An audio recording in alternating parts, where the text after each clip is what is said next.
নমস্কার বন্ধুরা, welcome to SV sport zone. এই ভিডিওতে আমরা কথা বলবো বেশ কিছু গুরুত্বপূর্ণ বড় আপডেট নিয়ে। বেশ কিছু গুরুত্বপূর্ণ আপডেট বেরিয়ে আসে, এই আপডেটগুলি আজকের এই ভিডিওতে তোমাদেরকে জানাবো। তো চলো বেশি দেরি না করে ভিডিওটা শুরু করা যাক। প্রথমেই আমরা কথা বলবো মোহনবাগানকে নিয়ে। তো আগামীকাল মোহনবাগানের সঙ্গে এফসি গোয়ার ম্যাচ ছিল। তো সেই ম্যাচ শেষে মোহনবাগানের কোচ তিনি যে মন্তব্যগুলি করেছেন সেগুলি হলো, তিনি বলেন যে আমরা গোলের সুযোগ তৈরি করেছি, একটা ভালো দলের বিরুদ্ধে নেমেছিলাম আমরা, যেখানে ভাগ্যের সহায়তা তেমন পাইনি। মলিনা তিনি বলেন যে ম্যাচের ফল নিয়ে তিনি খুশি নন, কিন্তু পারফরমেন্স নিয়ে আমি খুশি, তিনি এরকমই বলেছেন। আমার কাছে কথা হচ্ছে আগামীকালের মোহনবাগানের খেলা দেখে যেটা দেখলাম, মোহনবাগান দল তারা তেমন একটা ভালো পারফরমেন্সই করতে পারেনি। এছাড়াও মলিনা তিনি বলেন যে দুই দলের কাছেই ম্যাচটা খুব কঠিন ছিল, আমরা আক্রমণের চেষ্টা করেছি, তেমনই ভালো ডিফেন্সও করেছি। প্রথম গোলটা খেয়েছি দুর্ভাগ্যবশত, আর যে কোনো ম্যাচে প্রথম গোল খুবই গুরুত্বপূর্ণ, তবে আমরা অনেক চেষ্টা করেছি ম্যাচে ফেরার, আমরা ড্র করতে পারতাম কিন্তু পারিনি। ওদের দ্বিতীয় গোলটা ভালো হয়েছে, আমরা শেষ পর্যন্ত চেষ্টা করেছি, দল ভালো খেলেছে কিন্তু ভাগ্য আজ আমাদের সঙ্গে ছিল না। তিনি এটাও বলেন যে ফুটবলে এমন হতেই পারে, গোল করার অনেক চেষ্টা করেও অনেক সময় সফল হওয়া যায় না, আমরা গোলের সুযোগ তৈরি করেছি, একটা ভালো দলের বিরুদ্ধে নেমেছিলাম আমরা, যেখানে ভাগ্যের সহায়তা তেমন পাইনি। পরের ম্যাচে পাঞ্জাবের বিরুদ্ধে এই ম্যাচের ভুলগুলো মাথায় রাখতে হবে আমাদের। আগামীকালের ম্যাচ শেষে মোহনবাগানের কোচ তিনি এই মন্তব্যগুলি করেছেন। মলিনা তিনি বলেন যে তিনি তার দলের ছেলেদের পারফরমেন্সে খুবই খুশি, তিনি আগামীকাল এরকমই বলেছেন।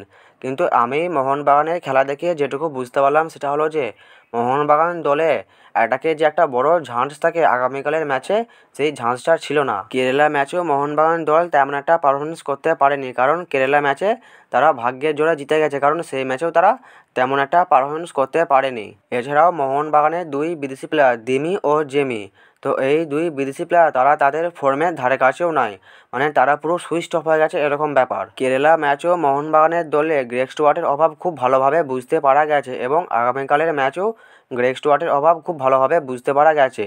গ্রেগ স্টুয়ার্টের মতন একজন মাঝমাঠের ম্যাজিশিয়ান মোহনবাগানের দলে খুবই দরকার। এরপর আমরা যে বিষয়টা নিয়ে কথা বলবো সেটা হলো যে মোহনবাগানের বিদেশি প্লেয়ার দিমিত্রি পেতাতস। তো দিমিত্রি পেতাতসকে নিয়ে একটা বড় কানঘষা বড় আপডেট বেরিয়ে আসছে। আপডেটটা হলো এটাই যে হুগো বুমোস এবং রয় কৃষ্ণদের প্রতি যেতে পারে দিমিত্রি পেতাতস। মানে রয় কৃষ্ণ এবং হুগো বুমোস তারা একটা সময় মোহনবাগানকে যে হারে ভালো পারফরমেন্স দিয়েছে, মানে মোহনবাগানের হয়ে তারা দুর্দান্ত পারফরমেন্স করেছিলেন, কিন্তু একটা সময় গিয়ে তারা তেমন একটা ভালো পারফরমেন্স করতে পারেনি, তো সেই জন্য তাদেরকে ছেড়ে দেওয়া হয়েছিল। এরকমই একই ঘটনা ঘটতে পারে দিমিত্রি পেতাতসের ওপর, এরকমই একটা কানঘষা আপডেট বেরিয়ে আসছে, যেটা শোনা যাচ্ছে যে মোহনবাগানের ম্যানেজমেন্টের সঙ্গে মোহনবাগানের কোচ হোসে মলিনার এই ব্যাপারটা নিয়ে একতরফা কথাবার্তাও হয়ে গেছে। রয় কৃষ্ণ এবং হুগো বুমোস, তো এই দুই প্লেয়ার তারা একটা সময় মোহনবাগানের হয়ে দুর্দান্ত পারফরমেন্স করেছিলেন, কিন্তু একটা সময় গিয়ে তারা ভালো পারফরমেন্স না করার জন্য তাদেরকে ছেড়ে দেওয়া হয়েছিল। কিন্তু সেরকমই হতে পারে দিমির ওপর, হয়তো দিমির সঙ্গে এখনও মোহনবাগানের কন্ট্রাক্ট আছে, কিন্তু এই ব্যাপারটা নিয়ে মোহনবাগান ম্যানেজমেন্টের সঙ্গে মোহনবাগানের কোচের একতরফা কথাবার্তাও হয়ে গেছে। যদি দিমি এই মরশুমের মধ্যে তার ফর্মটা ফিরে পায় তাহলে হয়তো তাকে রেখে দেওয়া হতে পারে, কিন্তু তিনি যদি তার ফর্মের আর ধারে কাছেও না যেতে পারেন তাহলে তাকে ছেড়ে দেওয়া হতে পারে, এরকম একটা কানঘষা আপডেট বেরিয়ে আসছে। দিমিকে নিয়ে এরকমই একটা আপডেট বেরিয়ে আসছে, এই আপডেটটা তোমাদেরকে জানিয়ে দিলাম। এরপর আমরা কথা বলবো ইস্টবেঙ্গলের কোচ অস্কার ব্রুজনকে নিয়ে। তো জামশেদপুর এফসির ম্যাচ শুরু হওয়ার আগে প্রেস কনফারেন্সের সামনে ইস্টবেঙ্গলের কোচ তিনি বেশ কিছু মন্তব্য করেছেন।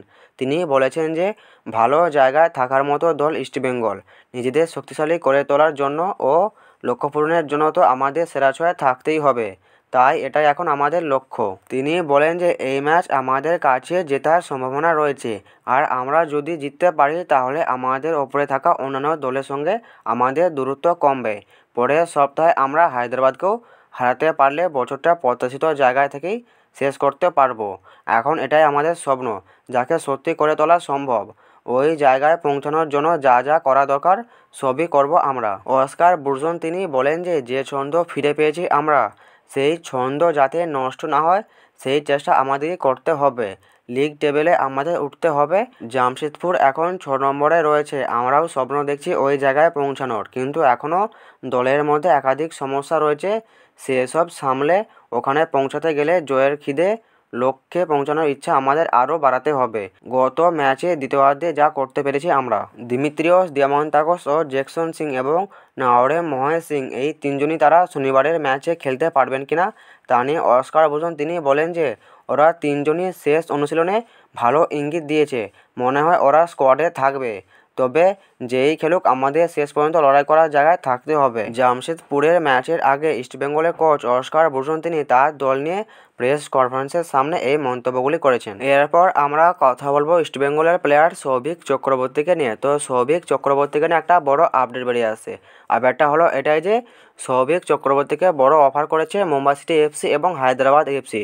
তো এই দুই ক্লাব তারা সৌভিক চক্রবর্তীকে নেওয়ার জন্য তারা সৌভিক চক্রবর্তীকে একটা বড় অফার করেছে। কিন্তু সৌভিক চক্রবর্তী তিনি এই অফার নিয়ে তিনি যেটা বলেছেন সেটা হলো তিনি বলেছেন যে আমি এখন এইসব অফার নিয়ে ভাবছি না, আমি এখন শুধু ইস্টবেঙ্গলের জয় নিয়ে ভাবছি। তো সৌভিক চক্রবর্তী তিনি এটাই বলেছেন। কিন্তু আমার তো মনে হয় না যে সৌভিক চক্রবর্তীকে কেউ ইস্টবেঙ্গলের কাছ থেকে ছিনিয়ে নিতে পারবে, কারণ সৌভিক চক্রবর্তী তিনি নিজেই ইস্টবেঙ্গল ছাড়বেন না, এরকমই আপডেট বেরিয়ে আসছে। এরপর আমরা কথা বলবো জেসন কামিংসকে নিয়ে। তো জেসন কামিংস তিনি ইস্টবেঙ্গলকে নিয়ে একটা বড় মন্তব্য করেছেন। তিনি বলেছেন যে ইস্টবেঙ্গলের শুরুটা ভালো হয়নি, দলটা চোট সমস্যায় জর্জরিত, সামনের লড়াইটা আরও কঠিন ইস্টবেঙ্গলের জন্য। তো ইস্টবেঙ্গলকে নিয়ে জেসন কামিংস তিনি এই বড় মন্তব্যটি করেছেন। এছাড়াও জেসন কামিংস তিনি তার দল নিয়ে বলেন যে মোহনবাগানের মতো বড় দলের পরিচয় তাদের সাফল্য, তাই মোহনবাগানের লক্ষ্য যত বেশি সম্ভব ট্রফি ঘরে তোলা।